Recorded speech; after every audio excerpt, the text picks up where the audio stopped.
আসসালামু আলাইকুম ওয়া রাহমাতুল্লাহ। নমস্কার, সালাম। আপনারা সবাই কেমন আছেন? আছি আলহামদুলিল্লাহ, ভালো ভালো দলে সবসময় থাকতে চাই আর আপনাদের ভালোবাসা পেতে চাই। Very good. আমরা এটাই চাই। তাহলে এখানে ভালো থাকি। তাইলে সারাদিন আজকে কি কি করা হলো? আজকে সকালে উঠলাম, উঠে হাঁটলাম, হাঁটতে এসে বাসায় এসে বাসায় কাজ কাম করলাম, কাজ কাম করে খাওয়া দাওয়া করতে করে তারপরে এর মধ্যে গোসল টোসল করলাম, করে 8:20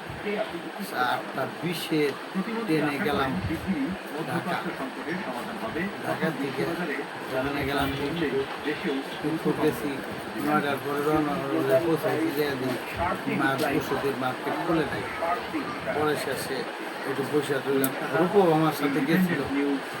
দুজনে বাপ বেড়া এখানে চাটা কলা টোলা খাইয়ে বসছিলাম। তারপরে অনেক বড় দোকানপাট খোলার পরে কিনে তারপরে কি রোদ উঠছে আজকে, অনেক রোদ উঠছে। ওখান থেকে নামলাম ঘুরে এসে নামলাম, দোতলা মার্কেটে গেলাম। মার্কেটে যাইয়া ঘুরতে পাই না, স্ট্যান্ডটা পরে কিনে আনলাম। ওখান থেকে কিনে আইসে আবার এলাম পুস্তকগুলা আইসে রেগুনায় উঠে বাসায় আসলাম। বাসায় অনেক রোদ উঠছে। বাসায় এসে হাত হালকা পাতলা খাওয়া দাওয়া করে একটু রেস্ট নিলাম। রেস্ট নিয়ে উঠে তারপরে আবার টান করে খাওয়া দাওয়া করে আর রেস্ট নিয়ে এই এখন দোকানে আসলাম। তারপর তুমি ফোন দিলাম, আমি আসতে আসছি, তুমি আসলো। আচ্ছা, এখন দর্শকে কমেন্ট করতেছে যে আপনার টিভির সাউন্ডে আমরা কথাবার্তা শুনতে পাইতেছি না, আপনার টিভির সাউন্ডটা রেকর্ড হয়ে যেতেছে কেন মোবাইলে। এখন ওরা কমেন্ট করতেছে যে আপনার টিভির সাউন্ডে আমরা কথা বুঝতেছি না, আপনি কি বলতেছেন। টিভিতে অনেক সাউন্ড আসতেছে। টিভিটা বন্ধ করে দিই, আবার যত দর্শকরা কমেন্ট করতেছে টিভির সাউন্ডে শুনে না। হ্যাঁ, পরে আর শিক্ষতাই তো টিভির সাউন্ডে শোনা যায় না। হ্যাঁ, এই কারণে দর্শক বলতেছে যে এখন ঠিক হয়েছে, এখন কথাবার্তা বোঝা যাইতেছে। আমার ছেলে আসলো, ছেলে খালি দৌড়াদৌড়ি পারে। এখন একটু বসো, তুমি দুটা কথা বলো। তুমি আমার এখান দিয়ে চলো, এখান দিয়ে চললে ওই যে সামনে যাও, তারপর তোমার কোনো কথাবার্তা নেই। হ্যাঁ, আরে গাম পুরুক, সমস্যা নাই, আসো, চলো আসো, ভিতরে আসো, ওই সামনে যাও। খেলা মারে ভাষায় দে তোমার ভাষার পক্ষে বলেন মারে যাবার কই দইব আর পাইলাম না বলেন মারে ওই রাস্তা খারাপ আজকে পরে কই আনো দর্শক, এই মুহূর্তে তার ছেলে আসলো, খেলে দোলা করে আসলো না বাসার থেকে আসলো, তার মুখ থেকে আপনারা সব জানতে পারবেন। কোথা থেকে আসলে? আমি খেলাধুলা করে আসছি। আর আমার খেলাধুলা করতে খুব ভালো লাগে, মনোযোগী আমার খেলাধুলায়। খেলাধুলার পাশাপাশি পড়ালেখা করতে হবে, পড়ালেখা করলে আরো ভালো হইবে। এখন আমি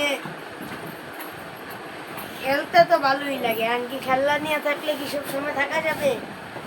একটা খেলা কতবার, অন্য কত পদের খেলা আছে, 5 থেকে 7 পদের খেলা আমার পছন্দ। এখন যদি আমি 2-1 পদ নিয়ে থাকি আর খেলা তো আমি ভুলে যাবো। এখন এই খেলাই খেলতে হবে। খেলা আমি 7টার খেলার মধ্যে আমার খেলার নামগুলো বলে দেই। হ্যাঁ, বলো।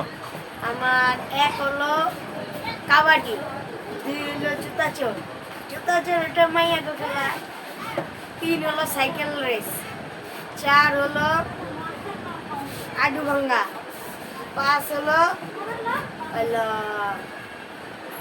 ঘুরানি, 7 হলো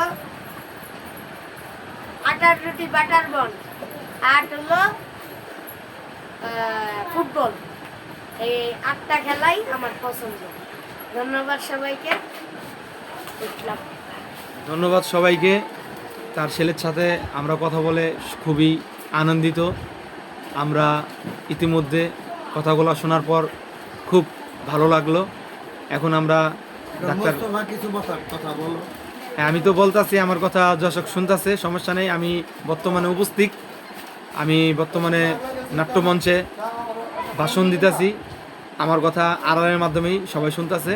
এখন আপনাকে প্রশ্ন করা হবে, আপনি যখন আপনার বয়স 8 থেকে 10 বছর ছিল বা 10 বছর থেকে 16 বছর ছিল, এর ভিতরে আপনারা ছোটোর থেকে কী কী খেলা পাইছেন? ছোটরা যেরকম খেলাধুলা করে না, আমি দুইটা খেলা, তিনটা খেলা খুব ভালো পারতাম স্কুল জীবনে। সেটা হলো ফুটবল, আচ্ছা আচ্ছা, হাডুডু, আর হলো দৌড়। 100 মিটার 200 মিটার দৌড় আমার সাথে কেউ পারতাম না। বাহ এত স্পিডে যাইতে পারতাম, আমি স্কুলে কয়েকবার ফার্স্ট হয়েছি 100 মিটার 200 মিটার দৌড়ে। আমার সাথে বাতাসের মতো যাইতাম, বাহ সুন্দর। এত স্পিডে আমি। এখন তো শরীর ভার হয়ে গেছে, আগে এত দৌড় মনে হয় বাতাস আগে সবার আগে চলে যেতাম। এইটা স্কুলের জীবনে আমি কয়েকবার পুরস্কার পাইছি 100 মিটার 200 মিটার দৌড়ে। ও, এমনি আপনারা কি ছোটকালে পলান্তিস খেলা কোনো সময় খেলছেন? হ্যাঁ, প্রান্তে খেলাইছি। তারপরে ওই যে এটা কয় ওই যে একটা কিছু ইয়ে পুরোই মঞ্জুরি, ওই যে ডেল একটা কিছু একটা ডেল যে দিল, ওইটা কেরা ধৈরে আইনা যে একজন বিচারক আছে তার কাছে দিবে, এই সমস্ত খেলা। তারপরে উল্লাসী খেলা। আর আমি ঘোড়া দৌড়িয়ে পারতাম খুব, ঘোড়ায় উঠিয়া মানে ঘোড়া দৌড়াতে পারতাম। চঙ্গ গরু সঙ্গ দৌড়াতে পারতাম, খুব ভালো পারতাম গরু।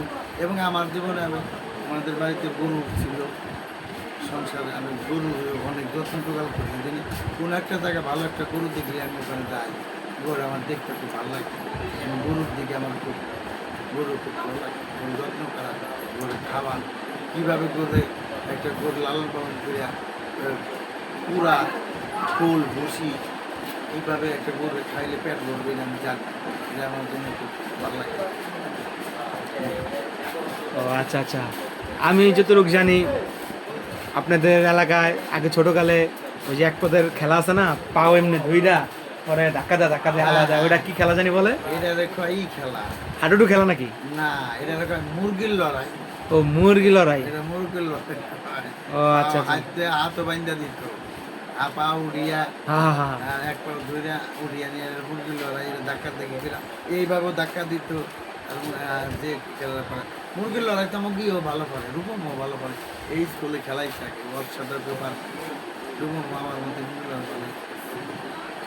আচ্ছা আপনাদের গ্রামে আমি আগে যেরকম বিয়া দিলে জানতাম রঙারঙি হয়, হ্যাঁ রং দিয়ে দিত, রং দিয়ে দৌড়াদৌড়ি করতো, তারপরে বিয়ের ভিতরে কত উৎসব হইতো, হ্যাঁ পুষ্করণীর ভিতরে স্নান করতে যাইতো, হ্যাঁ এগুলো কি এখনো আছে নাকি বন্ধ হয়ে গেছে? এখনো আমাদের বিয়ে, গ্রামের বিয়ে এখন ওইরকম। মেয়ের বিয়ে হইলে বর যায় রাত্রিতে, রাত্রিতে বিয়ে হয়, তারপরে রাত্রিতে বিয়ে করে খাওয়া দাওয়া হয়। বরযাত্রীরা কত হইহুল্লা করে, আনন্দ ফুর্তি করে, রঙারঙি করে। আবার পরের দিন দুপুরে বাসি বিয়ে হয়, তারপরে খাওয়া দাওয়া হয়। আর রাত্রিতে বর কলোনিয়া ছেলের বাড়িতে আসে। ছেলের বাড়িতে আসার পরে অনেক বাদ্যযন্ত্র বাজানো হয়, নাচানাচি হয়। তারপরে গাইটা ফুটে, বাজি ফুটে। এগুলো এখনও আমাদের গ্রামগঞ্জে বিয়ে, এই জিনিসগুলো এখন উল্লেখযোগ্য আছে।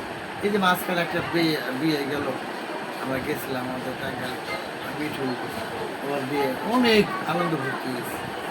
এত হয়েছে কতগুলা, প্রায় 10-12টা হাইস গাড়ি নিয়ে আমরা গেছিলাম। মানে বিয়ে অনেক আনন্দ ভর্তি হয়েছে। গ্রামে যে বিয়ে যে অনেকই পাইছে, অনেক আনন্দ পাইছে, খুবই আনন্দ পাইছে। আমার মিঠুর বাড়িতেও বিশাল খরচা করছে। ওই এলাকার চেয়ারম্যানের গুরুবার ছিল, এমপির গুরুবার ছিল, বেশ বিয়ে অনেক, তারপরে তো অনেক ভালো খরচা করছে।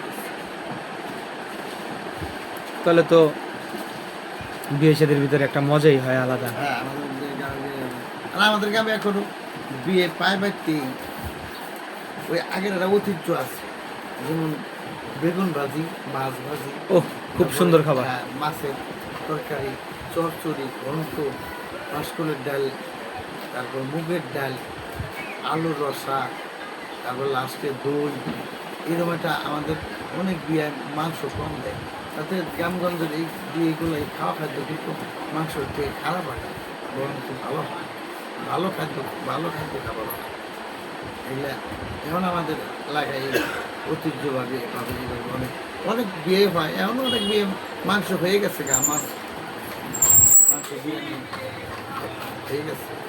দর্শক, ধন্যবাদ সবাইকে। আজকে আমরা কিছু গ্রামের কথা তুলে ধরলাম, কিছু আমাদের ব্যক্তিগত কথাও তুলে ধরলাম। আপনারা নিয়মিত ভিডিও বন্ধু বান্ধবদেরকে শেয়ার করে দেবেন, অবশ্যই লাইক কমেন্ট করে দেবেন মনে করে। আর আমরা যে ভিডিওগুলো আপনাদেরকে দেব অবশ্যই এটি কোনো বাজে ধরনের ভিডিও না, এটি আপনারা আমাদের এই কথাবার্তা দেখে একটা জিনিস শিখতে পারবেন, শিক্ষণীয় ভিডিও আপনাদেরকে আমরা উপহার দেব। আপনারা নিয়মিত আমাদের ভিডিওগুলো অবশ্যই শেয়ার করে দিবেন, এটা আপনাদের কাছে রিকোয়েস্ট। আপনারা অন্যজনকে দেখার জন্য এই সুযোগটা করে দিবেন। এখন শেষ পর্যায়ে আপনি কিছু বলেন। হ্যাঁ, ধন্যবাদ। আমি এই শখে আমার ছেলে ভিডিওগুলো করতেছি। আপনারা বেশি বেশি সাবস্ক্রাইব করবেন, লাইক দিবেন, শেয়ার করবেন, যাতে আমাদের ভিডিও করার উৎসাহিত পারে। এটা আপনাদের কাছে অনুরোধ। আমাদের চ্যানেলের নাম হলো রূপম। ধন্যবাদ। আবার নতুন কোনো ভিডিও নিয়ে আপনাদের সামনে ফিরে আসবো। ধন্যবাদ, সালাম, নমস্কার।